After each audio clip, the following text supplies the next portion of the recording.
The process begins by preparing the broken edges and cleaning the voids. Care is taken to minimize damage to adjacent surfaces. The majority of the floor is largely intact. Therefore, the necessary work is done precisely to only repair the affected areas. Being prepared is a low-odor patching resin. This product provides the installer the option of color matching the patch.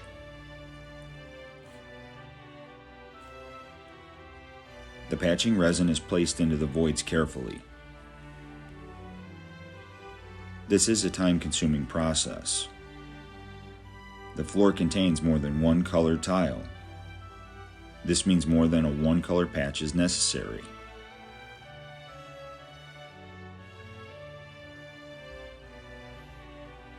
Each area needing treatment requires attention to detail and precision.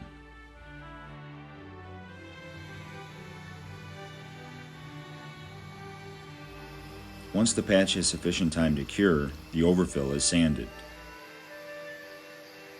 Here too, it's necessary to treat each patch carefully.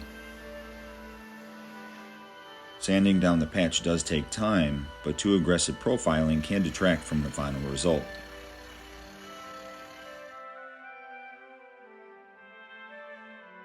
And that's about it. Slate tile floor patching.